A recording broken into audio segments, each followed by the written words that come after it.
আমরা কোন রাজ্যে বাস করি যেখানে বিচারের দাবিতে রাস্তায় নামলে পুলিশ আক্রান্ত করছে কাকে? যে বিচার চাইছে, যার মেয়ে তিলোত্তমাকে ধর্ষণ করে হত্যা করা হয়েছিল কর্মরত অবস্থাতে।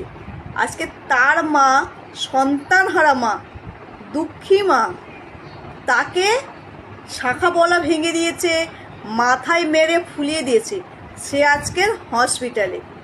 কিন্তু যারা করলো তাদের নাম এখনো পর্যন্ত সামনে এলো না। আর 1 বছর কেটে গেল। কিসের প্রশাসন, কিসের আইন কানুন? মানুষ কার উপরে ভরসা করবে? সবাই ভরসার জায়গাটা কোথায়?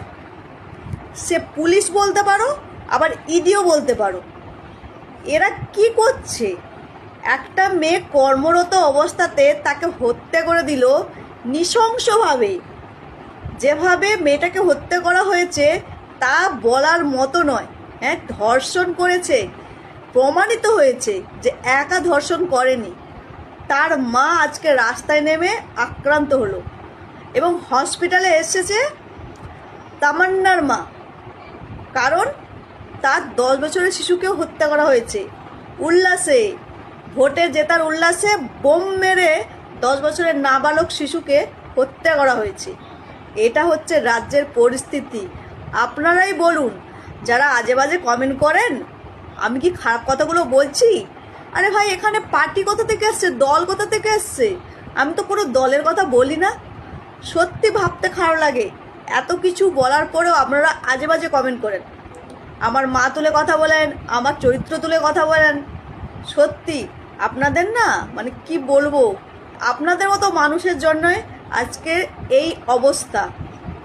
আমি এত রাতে ভিডিওটা বানালাম কারণ কি, আমার সত্যি খুব খারাপ লাগছে। টিভি খুলে যখন দেখি তিলোত্তমার মা অভয়ের মার সাথে দেখা করতে এসছে, দুটো সন্তানহারা মা। কি দোষ ছিল এদের?